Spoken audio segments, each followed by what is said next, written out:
에베소서 말씀 같이 또 이어가도록 하겠습니다. 5장 전반부를 보면 성도는 이제 예수 그리스도의 그 복음을 믿음으로 하나님의 자녀가 되었다라고 이야기 나눴습니다. 이 하나님의 자녀 되었다. 그래서 하나님을 본받는 자가 되라 이렇게 명령하는데, 이 하나님의 자녀가 되었다는 것은 우리 아버지이신 이 하나님의 기업을 이을 상속자 됨을 먼저 이야기합니다. 그게 1장에서 이미 이야기된 바고요. 그런데 이 5장에서는 하나님의 자녀 되었기 때문에 그 아버지를 닮는 것이, 본받는 것이 너무 마땅하고 합당함을 이야기합니다. 그래서 모든 착함과 진실함과 의로움으로 행하는 자, 이게 바로 신자임을 이야기 나눴습니다. 그리고 죄인 된 자를 사랑하신 것 같이 사랑 가운데서 행하는 자가 이 신자의 이 특징 중에 하나라고 이야기 나눴습니다. 그리고 전에는 어둠이었던 존재를 빛으로 바꾸셔서 이제 빛의 열매를 맺는 자가 바로 성도임을 또 나눴습니다. 이 존재가 바뀌었기 때문에 악한 시대 가운데 살아갈 때 지혜 있는 자와 같이 하나님의 뜻을 분별하고, 또 우리에게 허락하신 그 일들이 무엇인지, 부름받지 않은 일은 거절하고 하나님께서 내게 원하시는, 또 우리 교회에게 원하시는 일에 집중하며 살아가는 그 지혜가 우리 교회에 또 성도에게 있다라고 나눴습니다. 그래서 하나님의 뜻이 무엇인지 바로 분별하고 그 뜻을 이루며 살아가도록 신자는 힘써야 되고, 이를 위해서 술 취하는 것이 아니라 성령의 충만함을 받아 살아가야 된다고 이야기했습니다. 이 술은, 또 세상은 분별력을 잃게 만들어서 하나님의 뜻을 행하지 못하도록 만들지만, 성령께서는 우리에게 지혜를 더하심으로 분별력을 허락하시고 하나님의 뜻을 깨닫게 하실 뿐만 아니라 우리의 시간을 건져내서 우리를 구원하신 하나님을 예배하고 신자된 서로를 돌보고 사랑하며 살아가도록 이끄신다라고 이야기 나눴습니다. 이제 이어서 오늘 본문을 같이 살필 텐데요. 교회로서 성도들이 함께 예배하며 살아가는 삶, 또 교제하며 살아가는 삶뿐만 아니라 우리 일상에서의 우리의 시간을 어떻게 건져내며 살아가야 될지, 또 신자로서 성령의 충만함을 받은 신자들의 합당한 삶이 무엇인지 이제 이제 들어가서 가정에서 이제 살펴보게 될 것입니다. 가정 가운데 특별히 남편과 아내, 그리고 6장에 넘어가서는 이제 이 부모와 자식, 이런 가정 가운데 이 삶이 어떠한지 같이 살필 텐데, 특별히 이 시간에는 남편과 아내의 삶에 대해서 함께 나눠보도록 하겠습니다. 가장 많은 시간을 함께 보내는 이가 아마 배우자일 것입니다. 남편과 아내, 함께하는 이 배우자를 통해서 어떤 이들은 이제 천국을 맛보기도 할 것이고, 또 어떤 이는 이제 지옥을 맛보기도 할 것입니다. 이처럼 남편과 아내는 서로에게 있어서 너무나 중요한 존재일 것입니다. 그리고 굉장히 많은 시간을, 아마 인생의 절반을 함께 하지 않겠습니까? 절반 이상을. 그래서 남편과 이 아내에 대해서 오늘 나눌 텐데, 이전에 이 말씀의 전제를 먼저 다시 한번 기억하며 나아가야 될 것입니다. 이 말씀이 주어지기 전에 신자가 어떤 존재인지를 다시 한번 기억하고 그 말씀을 의지해서 오늘 본문을 이해하셔야 우리가 분명하게 이해하고 또 분명하게 이걸 붙잡을 수 있을 것입니다. 이 성도는 죄로 말미암아 결코 하나 될 수 없었던 자라고 이야기했습니다. 아담이 범죄하고 타락할 때 여자에게 어떻게 하나님께서 저주하십니까? 너는 남편을 원하나? 남편은 너를 다스릴 것이다. 그래서 여기서 원하나, 아내가 남편 된 자를 원하나, 이거 사모하나, 이런 의미도 있지만 다스린다, 지배한다라는 의미가 있다라고 이야기했습니다. 너는 남편을 다스리려고 하나? 남편이 너를 다스릴 것이다. 그래서 이건 단순히 아내와 남편의 문제가 아니라 이 아담과 하와는 모든 인류의 대표로서의 존재라고 이야기했죠. 그래서 남편과 아내뿐만 아니라 모든 사람이 서로 다스리고 지배하려는 그 관계 가운데 거하고, 이렇게 지배하고 다스리려는 관계 가운데 거할 때 서로 다툴 수밖에 없고 전쟁을 벌일 수밖에 없고 서로 죽이고 죽이는 이런 삶이 우리 인간이 받은 저주의 한 모습이라고 이야기했습니다. 그 가운데 가정도 놓이게 된 거예요.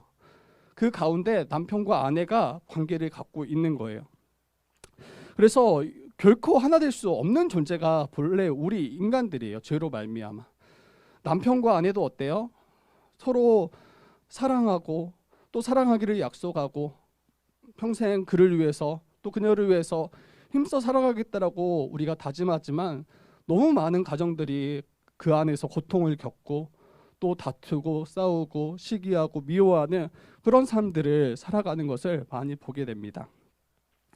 결코 하나 될 수 없었던 자들을 이제는 주 안에서 복음으로 말미암아 예수 그리스도의 십자가로 말미암아 하나 되게 하셨다. 이방인과 유대인, 유대인과 이방인 결코 하나 될 수 없었던 그들을 하나 되게 하셨다.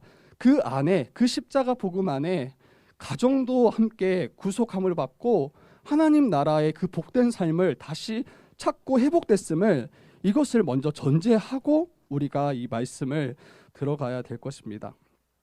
그래서 21절에서 말한 것처럼 그리스도를 경외함으로 피차 복종하라. 신자는 교회 가운데 사랑하는 지체들이 서로가 사랑으로 서로 이 피차 복종하는 관계가 바로 신자들의 관계예요.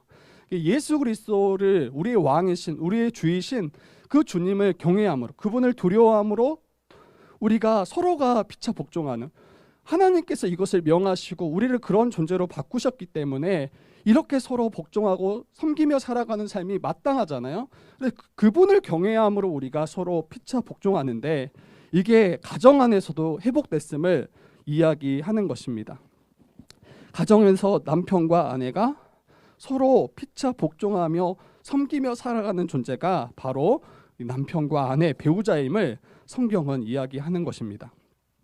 이 세상에서 보면 이 막 결혼하거나 또 결혼을 준비하는 이들에게 많은 분들이 이제 조언을 합니다. 근데 어떤 조언을 하냐면 아내에게 또 남편에게 초장에 잡아야 된다, 이런 이야기들이 은연중에 많이 들려와요.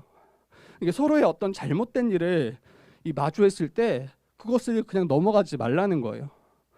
그걸 처음에 바로잡지 않으면 끌려갈 수밖에 없기 때문에 처음에 상대를 제압하라는 의미가 있을 것입니다. 그래서 한 예를 들면 뭐 남편이 아니면 아내가 친구들과 약속이 있어서 연락이 없이 늦게 이제 귀가를 했다고 합시다. 그럼 연락 없는 배우자가 이 배우자를 기다리면서 아내나 남편 속이 아마 새까맣게 타들어갈 거예요. 그리고 이 배우자는 상대 배우자의 잘못을 바로 잡으려고 아마 굉장히 이제 마음의 준비를 하고 바로 잡으려고 애쓸 것입니다. 근데 이 남편이 됐든 아내가 됐든 자기는 이제 자기의 자유를 다시 이것을 보호하고 지키고자 어때요? 여기서 물러나면 더 이상 이제 친구들을 자유롭게 만날 수 없고 교제할 수 없다라는 그 위기 의식이 있겠죠. 그래서 결코 서로가 물러나지 않으려고 합니다. 각자가 가지고 있는 그 주도권을 붙잡고자 물러나지 않고 거기에서 이제 다툼이 일어나고 또 싸움을 만드는 것을 우리는 보게 되죠.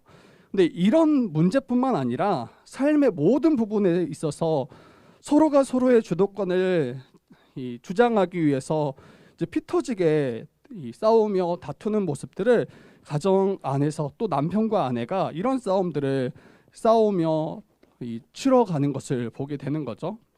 근데 이게 믿지 않은 가정에서만 일어나는 문제가 아니라는 거예요. 믿지 않은 가정에서만 일어나는 것이 아니라 이와 유사한 수많은 싸움들이 믿는 가정 안에서도 일어나는 것을 우리는 목격할 것입니다.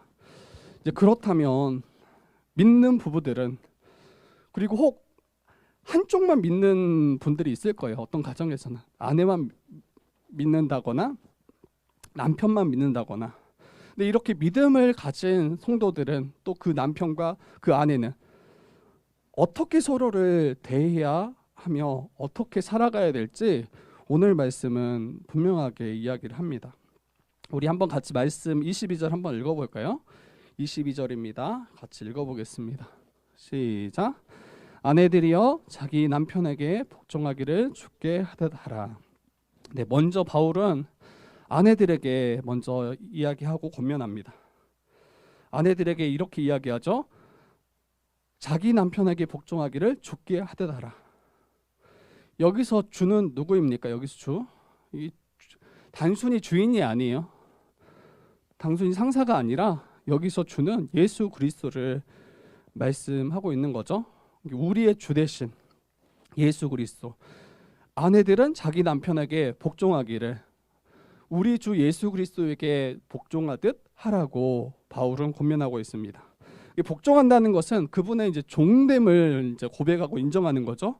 나는 당신의 소유입니다. 나는 당신의 종입니다. 주님은 나의 왕이시고 나의 주되심을 고백하는 그 표현이 바로 복종입니다. 근데 이처럼 그러니까 주께 복종하듯이 아내들이 남편에게 복종하라고 바울은 권면합니다. 교회가 주님께 복종하는 건 너무 마땅하고 이것을 부정하는 분들은 없을 거예요. 그런데 이제 아내들에게 남편에게 이와 같이 복종하라고 이야기하면 딱 걸림이 되는 부분들이 분명히 있을 것입니다. 그리고 여기서 복종하다는 것은 억지로 마지못해 복종하는 것이 아닙니다. 예수께서 교회를 구원하시기 위해서 죽기까지 사랑하신 그 사랑을 알기에 자발적이고 감사함으로 기쁨으로 이 교회가 주님께 복종하듯이 마치 이와 같이 아내가 남편에게 복종하고 따르라고 이야기하는 것이죠. 자발적이며 사랑함으로 감사함으로 남편의 명령과 지도에 따르라 이렇게 말하는 것입니다. 이게 이제 우리가 들었을 때 정말 이게 아멘 되는지 한번 돌아보셨으면 좋겠어요. 너무한 거 아닙니까? 아내들에게 이와 같이 명령하는 것이 지나친 거 아닙니까? 이렇게 아마 우리가 반문할 수도 있을 것입니다. 그런데 앞에서 우리가 이야기했던 것처럼 전제가 뭐냐는 것을 분명히 붙잡으셔야 돼요. 전제는 뭡니까? 죄로 말미암아 깨어졌던 그 모든 악한 관계가 다 깨어지고 이제는 예수 안에서 본래 하나님께서 남편과 아내를 통해서 이루시고자 하는 그 참된 복된 관계가 회복되었음을 전제해서 이 명령을 아내들에게 한다는 것입니다. 돕는 배필로서 서로 깊이 사랑하는 그 관계가 예수 안에서 회복되었습니다. 아담이 하와를 처음 봤을 때 어떻게 고백합니까? 내 뼈 중의 뼈요 살 중의 살이라 이렇게 고백했습니다. 그 관계로 회복되는 거예요. 내 뼈 중의 뼈요 이 말은 내 뼈 중에 가장 귀한 것이 당신입니다. 내 살 중에 가장 귀한 것이 당신입니다. 그러니까 다른 존재로 여기는 것이 아니라 나와 같은 존재로 여기고 그를 깊이 사랑하고 이해하고 또 주 안에서 허락하신 그 사명을 이루는 그 관계로 회복되어졌음이 전제입니다. 그리고 이 회복을 믿는 자들이 바로 신자요 또 신자들의 가정이라고 이야기하는 거죠. 그래서 아내들은 남편에게 주님께 복종하듯이 복종함으로 이것이 본래 아내들에게 가장 복된 것임을 알아야 되는 거예요. 그러니까 하나님께서 아내들에게 그렇게 명령하셨을 때 처음 하와에게 그렇게 명령하셨을 때 이를 통해서 아내들을 억압하고 그들의 자유를 빼앗고 그들을 더 비참하게 만들려는 목적이 아니라는 걸 우리가 분명히 아셔야 돼요. 그리고 남편에게 복종함으로 아내들이 더욱더 복되고 참된 안식과 참된 기쁨을 누리도록 이렇게 말씀하고 있다는 것을 기억해야 됩니다. 여러분 우리 말씀 좀 더 보겠습니다. 23절입니다. 23절 그 이유에 대해서 근거에 대해서 이야기하는데 같이 한번 읽어보겠습니다. 시작. 이는 남편이 아내의 머리됨이 그리스도께서 교회의 머리됨과 같음이니 그가 바로 몸의 구주시니라. 네, 이 질서가 있어요. 질서. 하나님께서 창조하신 그 질서. 아내의 머리됨이 바로 남편이라고 이야기하는 거예요. 이건 남편이 더 높다, 남편이 더 우월하다 이런 이야기가 아니에요. 하나님이 창조하신 그 질서가 바로 이와 같다라는 거예요. 이 질서를 통해서 참된 복과 안식을 누리도록 이와 같은 방식과 이와 같은 질서를 하나님께서 만드셨다라고 이야기하는 거예요.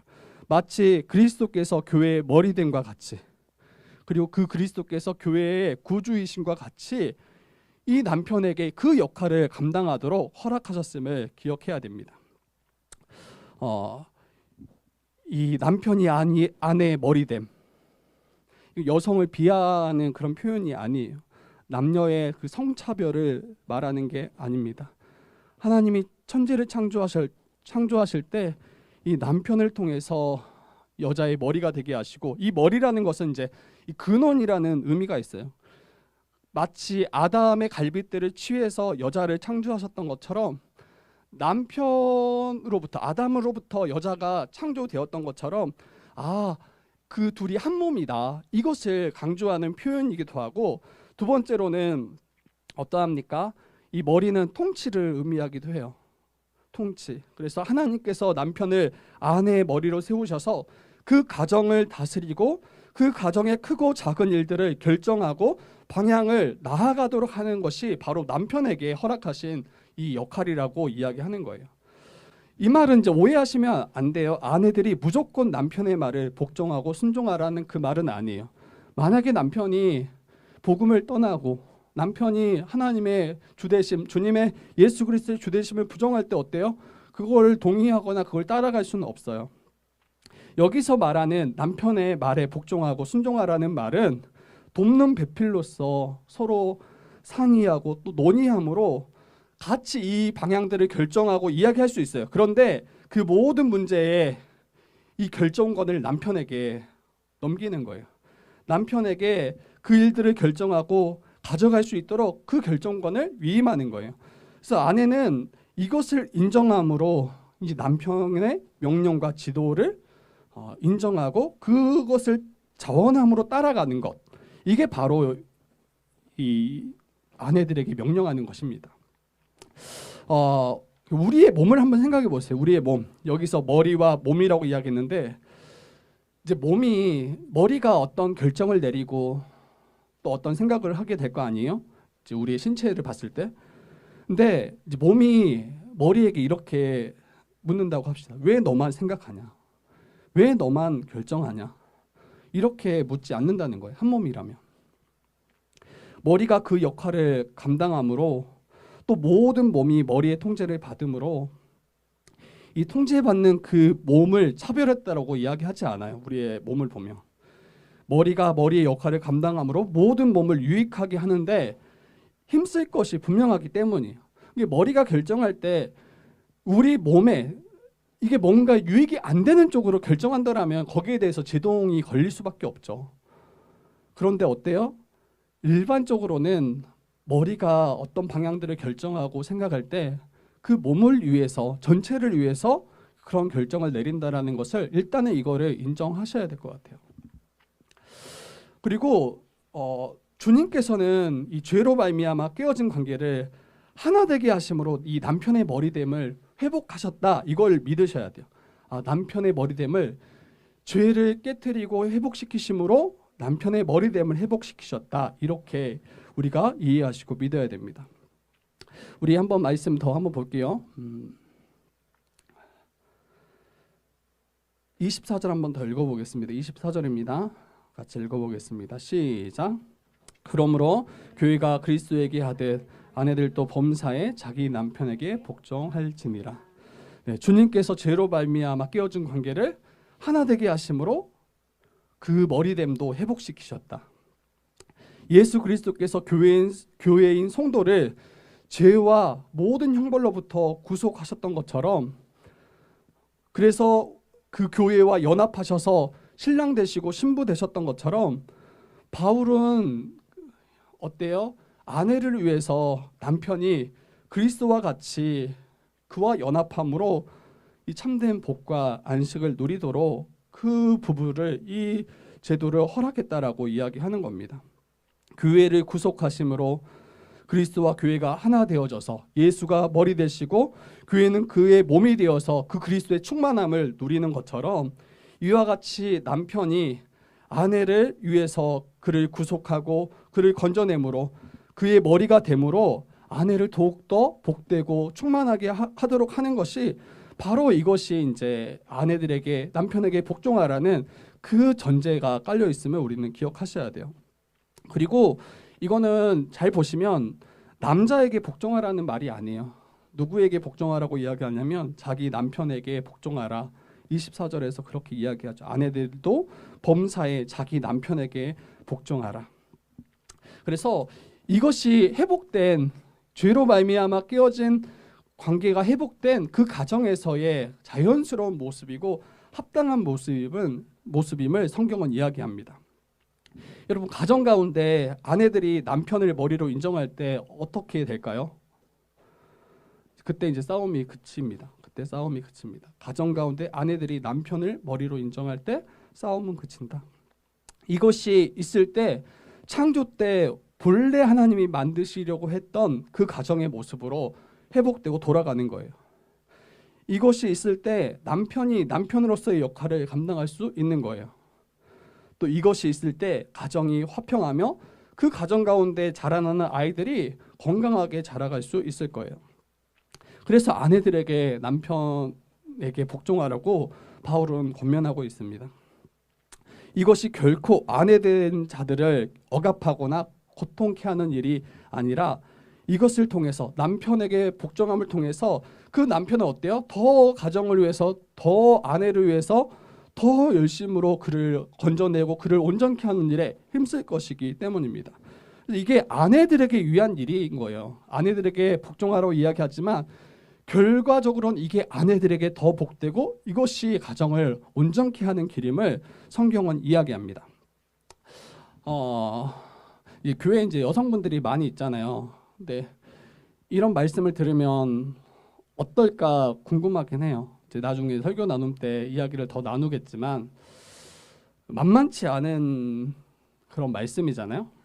만만치 않고 또 결혼하신 분도 있고 또 앞으로 결혼을 해야 될 분도 있지만 이게 아주 쉬운 그런 문제는 아닙니다.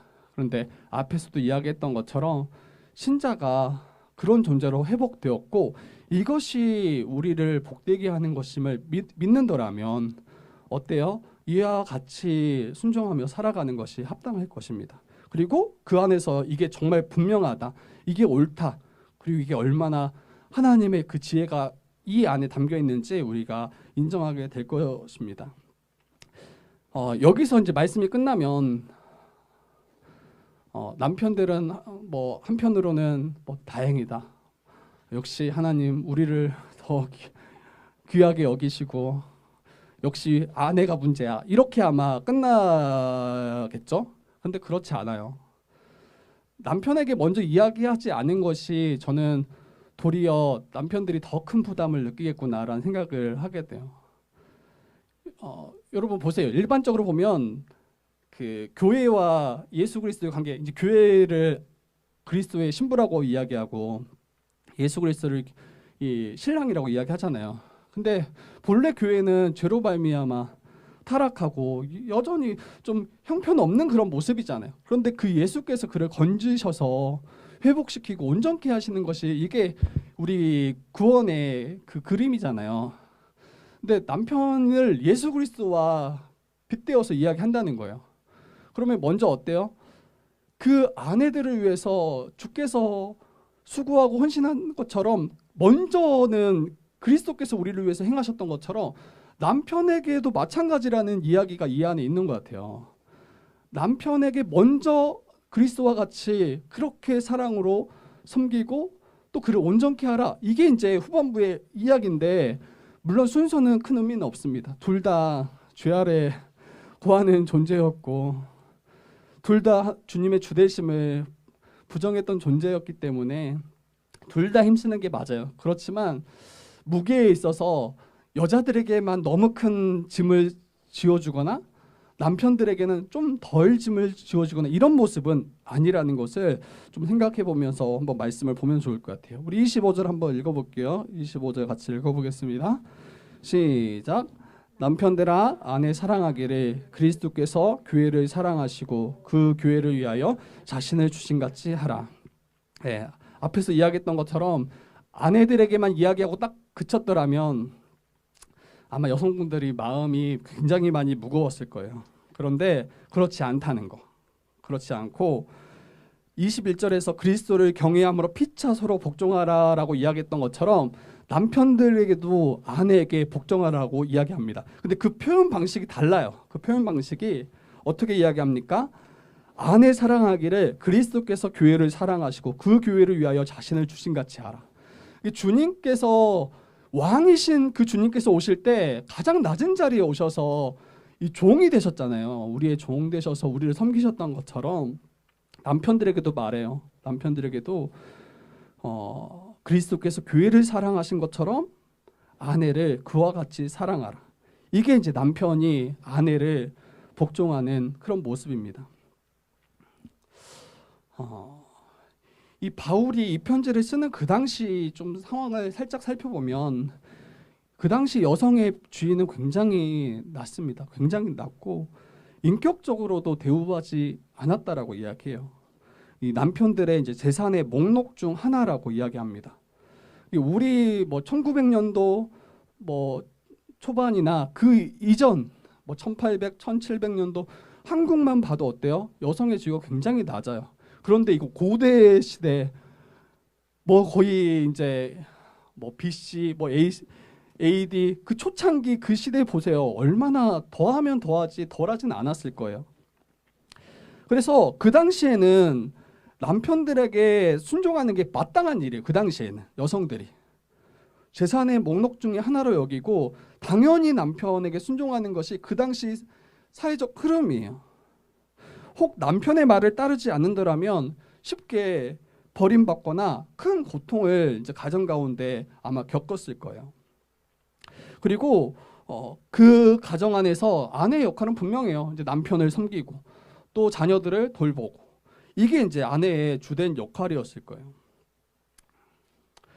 그래서 당연히 이제 아내들은 남편을 순종하는 게 당연한 그 당시에 상황이었는데 남편들이 아내를 사랑하는 거는 그러면 당연한 일이었냐? 그 당시 때는 안 그랬다는 거예요. 그 당시 때는 아내는 사랑의 대상이라기보다는 어찌 보면 마치 종을 부리는 것처럼 그런 이제 자기를 섬기는 대상이 바로 아내들이었어요. 그래서 사랑하라 이런 이야기가 그 당시 때는 굉장히 어색한 이야기, 뭔가 맞지 않은 이야기 그렇게 들렸을 것입니다. 아내들은 순종하지만 그런데 죽게 하듯 아까 그리스도께 교회가 그리스도께 순종하듯 그렇게 순종했을까요? 그러지 않았을 거예요. 마지못해 어쩔 수 없이 자기가 큰 불이익을 당하지 않기 위해서 두려움 가운데 공포 가운데 아마 마지못해 순종했을 가능성이 굉장히 많을 거예요. 그런데 남편들은 아까 이야기했던 것처럼 아내를 사랑하는 대상이 아니에요. 그 당시 때는 사랑은 그냥 밖에서 하는 거예요. 그리고 집에서는 그냥 아내는 집을 돌보고 그런 모습인 거예요. 굉장히 이제 그 당시에 그 상황들을 보면 너무 안타깝죠. 너무 안타깝고 이게 말이 되는가 싶을 정도의 그런 모습들이 그 당시에 만연했습니다. 그런데 바울은 남편들에게 뭐라고 이야기합니까? 믿는 신자들에게 남편들에게 사랑하라. 사랑의 대상으로 이야기해요. 아내들은 사랑의 대상이다. 그리고 사랑하라고 이야기하는데 어디까지 사랑하라고 이야기하냐면 마치 주께서 교회를 사랑하시듯 그와 같이 사랑하라고 이야기하는데 그 사랑의 모습이 어때요? 자기를 내어줘 십자가에 내어줘서 자기 죽기까지 사랑하신 그 사랑처럼 아내를 사랑하라고 이야기하는 거예요. 이게 그 당시 때는 도무지 남편들이 이해할 수 없는 그런 메시지일 거예요. 그런데 복음이 바로 이렇다라는 거예요. 본래 깨어졌던 그 관계를 본래 하나님이 창조하셨던 아담과 하와의 그 복된 관계로 회복시키셔서 이제는 남편들이 아내를 자기 자신과 같이 여기며 한 몸으로 여기며 사랑하는 그것을 남편에게 명령하고 권하고 있음을 보게 됩니다. 주께서 교회를 위해서 자기를 주신같이 사랑하라. 이게 이제 남편들에게 주신 명령이에요. 남편은 죽기까지 아내를 사랑하라고 이야기하는 거예요. 죽기까지. 그리고 죽기까지 사랑하라고 할 때 그 목적은 분명해요. 아내를 온전케 하기 위해서 아내를 자기의 생명과 같이 여기며 자기 생명을 내어놓기까지 그를 온전케 하기 위해서 사랑하라고 바울은 또 성경은 남편들에게 이야기합니다.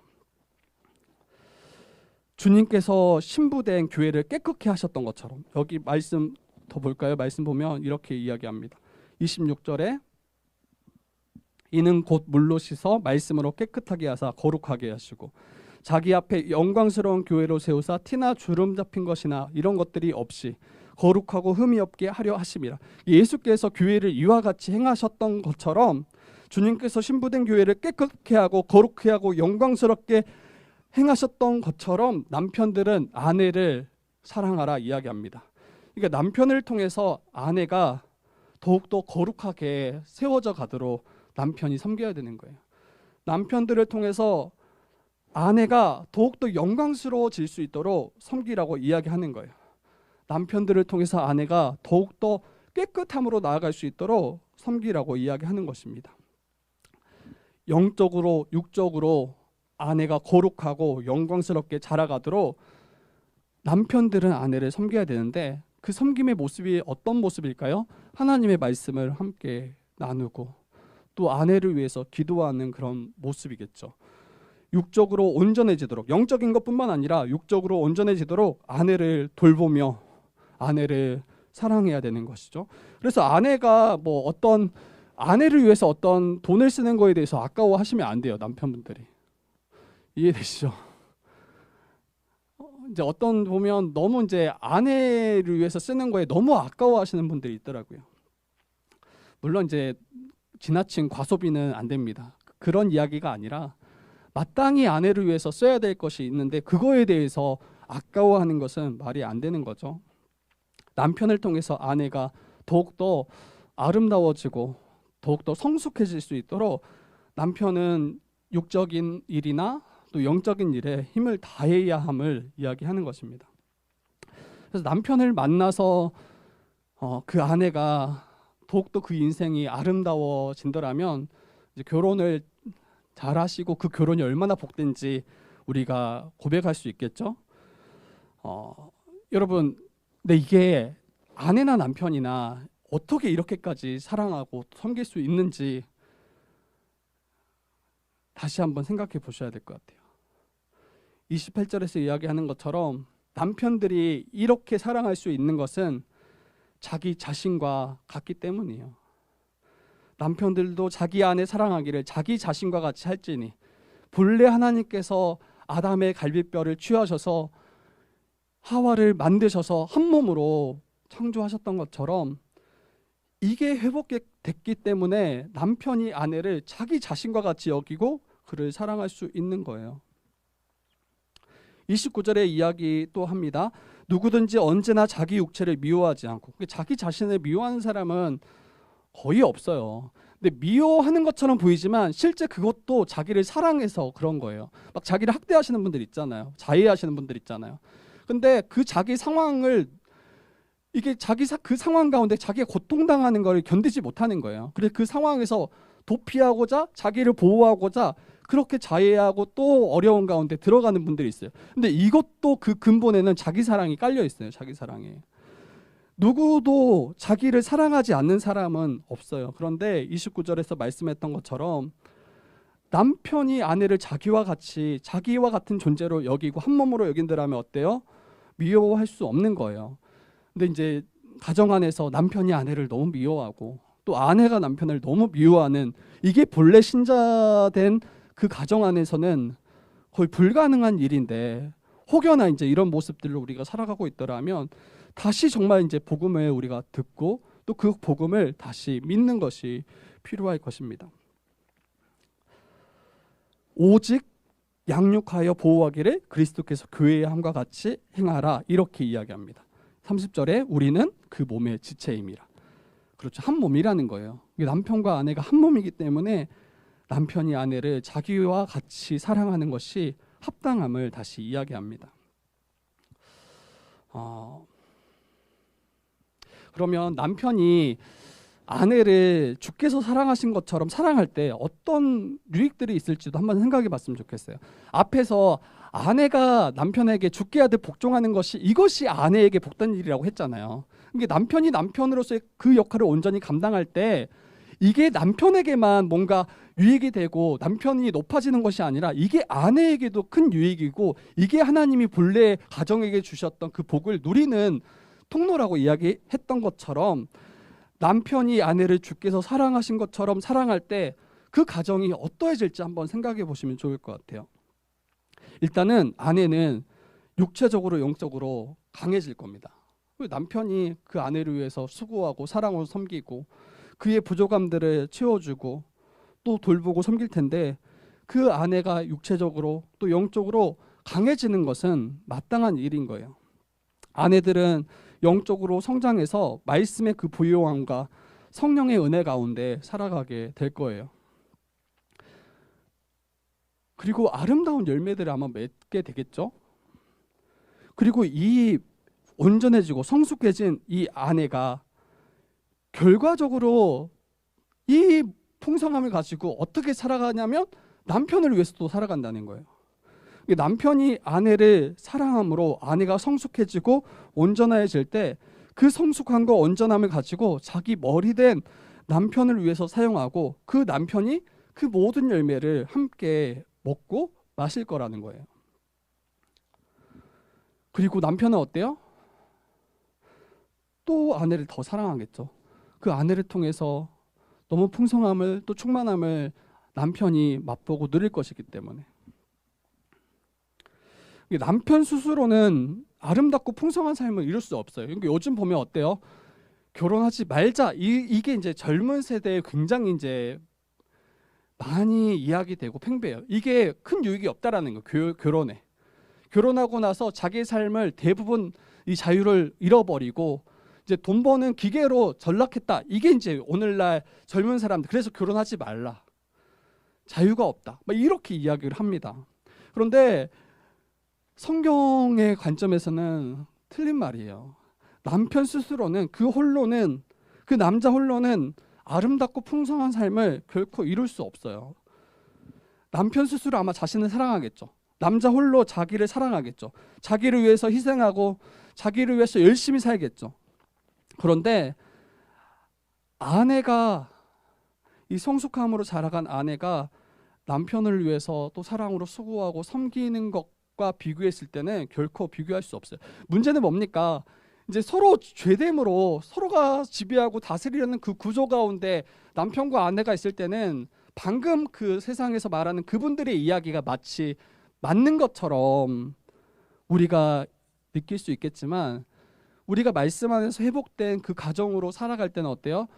남편은 아내를 통해서 더 풍성함을 누리고 아내는 남편을 통해서 더 풍성함을 누려서 복된 삶을 살아가게 될 것입니다. 어려움이 없다라는 이야기가 아니에요. 어려움이 없다라는 이야기가 아니라 자녀를 돌볼 때 뭐 남편과 아내가 서로를 사랑으로 수고할 때 그 풍성함을 함께 누리는 것처럼 그 안에서 이제 참된 기쁨을 누리게 되는 거죠. 그래서 아내가 혹시나 육적으로 영적으로 빈곤하고 메말라 간다라면 그것은 남편이 빈곤한 것이고 또 결국 함께 망하는 거예요.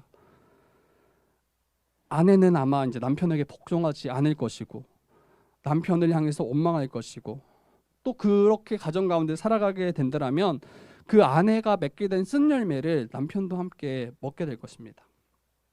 그렇기에 남편들은 아내가 풍성함을 얻도록 전력을 다하라 이렇게 이야기하는 거예요. 이것은 아내만을 위한 일이 아니고 남편을 위한 일이기도 해요. 그리고 여러분 아내가 이 풍성함을 누리면 어때요? 그 가정 가운데 허락하신 그 자녀들이 이 아름다운 열매를 함께 먹고 마시게 될 거예요. 그리고 다음 세대가 더욱더 온전하게 세워져 갈 거예요. 가정에서부터 시작이에요. 이 자녀들의 그 믿음, 신앙, 그들의 인격, 교회가 먼저 책임지는 게 아니라 자녀들은 가정에서 남편과 아내가 먼저 이 자녀들을 양육하고 이런 아름다운 열매를 계속 먹게 함으로 자녀가 아름답게 자라가게 되는 것입니다. 이것이 바로 이제 부부가 알고 힘써야 될 성경의 도리입니다. 그리고 우리 말씀 좀만 더 볼게요. 31절에 이렇게 이야기합니다. 31절 한번 같이 읽어보겠습니다. 31절, 32절 시작. 그러므로 사람이 부모를 떠나 그의 아내와 합하여 그 둘이 한 육체가 될지니 이 비밀이 크도다. 나는 그리스도와 교회에 대하여 말하노라. 이 창세기 말씀 가져와서 인용하는 것인데 그러므로 사람이 부모를 떠나 그의 아내와 합하여 그 둘이 한 육체가 될지라. 부모를 떠나서 그의 아내와 합하라는 거예요.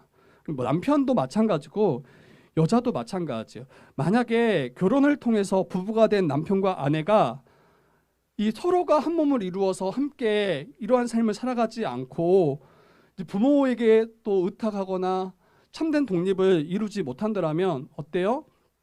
결혼했음에도 불구하고 경제적으로 정서적으로 부모님으로부터 독립 못한 채 살아간다면 결국 남편이 해야 될 그 가정의 머리로서의 역할을 부모가 계속 하고 있는 거예요. 그리고 아내로서 마땅히 섬기고 또 가정을 돌봐야 될 그 역할도 또 부모가 그 역할들을 일부 감당하게 되는 거예요. 결국에는 참된 연합을 이룰 수가 없어요. 정말 이 가정을 위해서 힘써서 애써서 더 하나님 나라를 충만하게 누리는 일에 본인들은 살짝 빠져 있는 채 마치 여전히 이제 부모에게 의지해서 부모들이 이것을 이루어지기를 원한다면 성경이 말하는 그 참된 복과 안식을 가정 가운데 누릴 수 없는 거예요. 여전히 어린아이죠. 여전히 어린아이. 이제 결혼을 왜 하고 한 몸으로 왜 살아가야 되는지를 모른 채 여전히 어린아이인데 이제 그렇게 살아가게 되는 모습인 것입니다. 그래서 이 참된 독립 가운데 남편과 아내가 독립적으로 그 일들을 이루며 가정을 돌보며 가정을 세워가는 이게 이제 성경이 말하는 바입니다. 그리고 32절에 이 비밀이 크도다 나는 그리스도와 교회에 대해서 말하노라 이렇게 이야기하면서 이걸 통해서 왜 그러면 남편과 아내가 서로 복종하고 사랑해야 되는가 여기에 대해서 우리가 답을 얻을 수 있습니다. 왜 우리는 서로 이렇게 사랑하고 또 순종해야 됩니까? 서로의 유익만을 위한 게 아니에요. 본래 하나님께서 남편과 아내를 아담과 하와를 창조하셔서 그 둘에게 기대하셨던 게 있잖아요. 뭡니까? 돕는 배필로서 하나님께서 허락하신 그 사명을 감당하며 이루며 살아가는 거. 이게 본래 남편과 아내 아담과 하와를 창조하셔서 하나님이 기대하셨던 바예요. 문제는 아담이 또 하와가 죄로 말미암아 넘어져서 어때요? 그 모든 관계를 다 깨트림으로 결과적으로 하나님이 우리에게 원하시는 그 사명을 이루지 못하게 하는 것이 바로 사단과 마귀의 또 이 죄가 우리에게 주어 허락하신 이 열매인 거예요. 그러면 하나님께서는 남편과 아내의 그 지위를 회복시키시고 그 관계를 회복시키심으로 우리에게 원하시는 것이 무엇입니까? 신랑이신 그리스도께서 신부인 교회를 건져내서 온전케 해서 기대하시는 게 뭐예요? 주님과 함께 교회가 하나님의 사명을 감당함으로 하나님께 영광되어지고 또 죽어가는 수많은 영혼들을 살리도록 하기 위함이 이게 바로 회복하게 하신 그 목적인 거예요. 저와 여러분도 마찬가지예요. 단순히 부부의 관계로 그치면 안 돼요. 부부가 온전히 연합함으로 한몸됨으로 살아갈 때 그때 어떤 일들이 일어나냐면 우리 삶 가운데 이 하나님의 뜻을 이루면서 본래 우리를 창조하셨던 그 사명을 그 목적을 우리가 감당할 수 있는 거예요.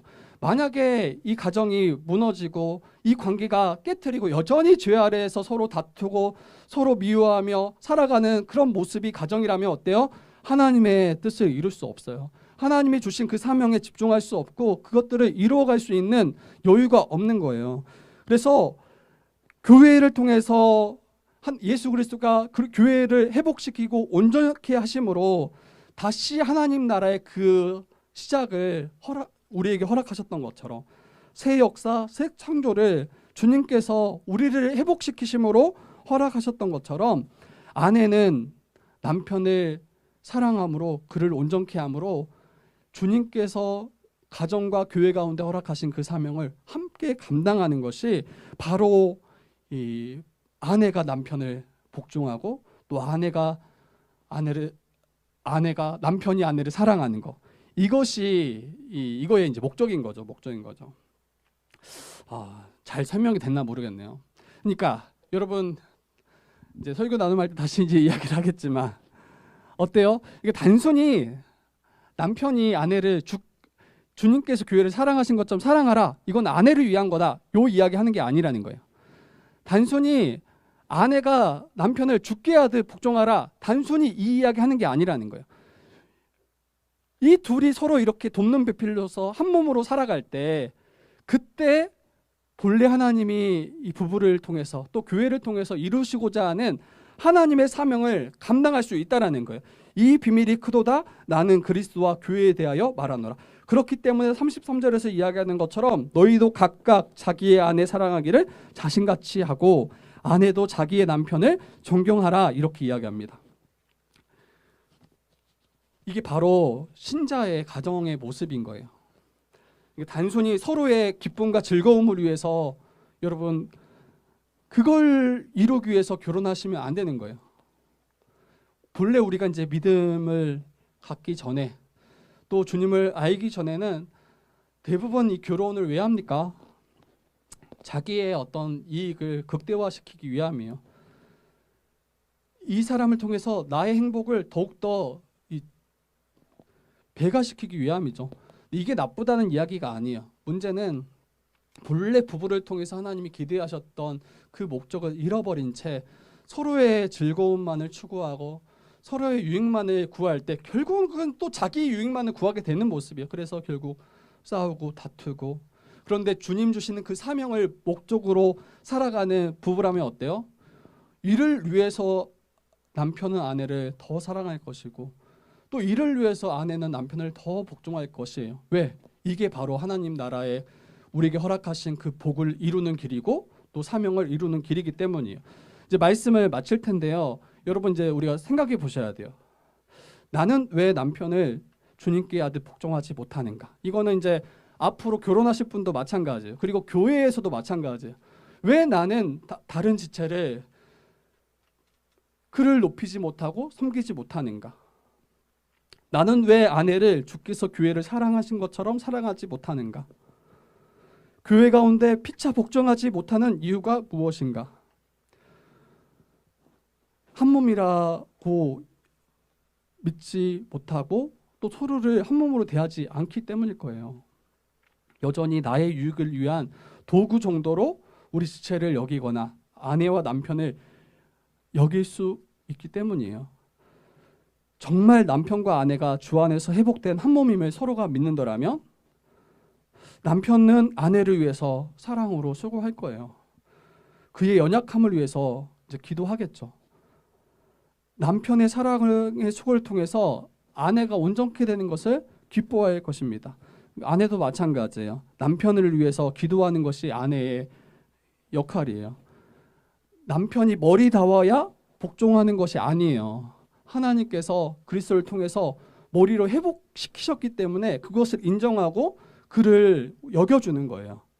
그때 아마 남편은 더 그리스도를 닮아서 그 머리됨을 행하고 또 그 가정을 위해서 더 열심히 살아갈 거예요. 남편이 그리스도를 닮아가도록 기도하셔야 돼요. 사랑으로 아내와 가정을 돌볼 수 있도록 남편을 위해서 기도하셔야 돼요. 서로 지배하려고 고집 부리고 자기 자존심을 붙잡고 싸우는 것이 아니라 영적으로 흔들리지 않고 속사람이 강건해질 수 있도록 서로를 위해 기도하셔야 돼요. 제가 이제 오늘 말씀을 이제 준비하면서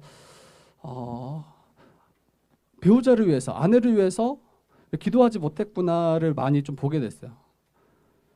이제 지체들을 위해서는 기도하고 또 여러 이제 기도 제목을 가지고 기도하는데 정작 아내를 위해서는 제가 기도를 많이 안 했더라고요. 이거 말씀 보면서. 그래서 그렇구나 많이 깨달았어요. 많이 깨닫고 정말 기도해야 되는구나.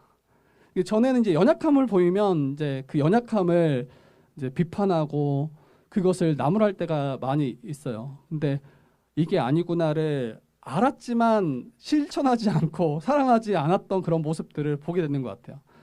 근데 이게 이제 교회적으로도 동일할 수 있는 거예요. 근데 교회에서는 잘 드러나지 않은데 이 가정에서 너무 잘 드러나는 모습들이 있는 것 같아요. 집에서 더 잘 드러나 이런 모습들. 여러분도 생각해 보셔야 돼요. 교회에서는 우리가 더 많은 시간을 더 함께 보내면 아마 드러날 거예요. 더 많은 시간을 우리 함께 보낼 때 우리의 연약함들을 보게 될 텐데 그때 우리는 그런 마음이 있잖아요. 그를 섬김으로 그를 온전케 하고자 하는, 그래서 그가 하나님 앞에 바로 설 수 있도록 우리가 힘쓰고자 하는 그 마음들을 다 가지고 이 자리에 우리가 모이잖아요. 근데 가정 안에서는 그런 모습을 우리가 힘쓰고 있는가? 우리를 돌아보셔야 돼요. 여러분, 남편이 하나님을 경외하면 아내와 자녀는 하나님을 경외하게 되어 있어요. 반대로 아내가 정말 하나님을 경외하면 남편과 자녀는 하나님을 경외하게 되어 있어요. 서로가 정말 하나님을 경외함으로 정말 주를 위해서 상대를 위해서 살아간다면 여러분 상대는 거기에 대해서 분명하게 반응할 수밖에 없어요. 남편이 기도하는 자리에 있으면 아내와 자녀는 기도할 수밖에 없어요. 남편이 해야 되는 것은 무엇입니까? 가정 안에 이제 예배를 회복시키고 또 하나님의 말씀을 함께 나눌 수 있어야 돼요. 그럴 때 이제 아내가 하나님을 닮아가게 될 거예요. 그럴 때 자녀들이 하나님을 닮아가게 될 거예요. 남편과 아내분들이 그 어떤 것보다 힘써야 될 것은 나와 한 몸을 이룬 그 남편, 그 아내를 사랑하고 섬기는 것입니다. 그러할 때 하나님께서 교회에게 허락하신 사명을 또 우리 가정에게 허락하신 사명을 온전히 이루면서 하나님 나라를 맛보고 누리며 살아가게 될 것입니다. 정말 그와 같이 우리가 열매 맺고 살아가는, 그리고 앞에서도 이야기했지만 여러분 우리가 하는 게 아니에요. 우리가 있어서 되는 게 아니에요. 이미 그런 존재로 바꾸셨음을 알고 지혜를 구하셨으면 좋겠어요. 그리고 기도하셨으면 좋겠어요. 기도하시고 우리 가정이 그런 가정으로 세워져 갈 수 있도록 남편과 아내가 더욱더 힘쓰며 살아가는, 그래서 아름다운 열매를 서로가 맛보고 누리는 우리 가정 되기를, 또 교회 되기를 주님의 이름으로 축복합니다.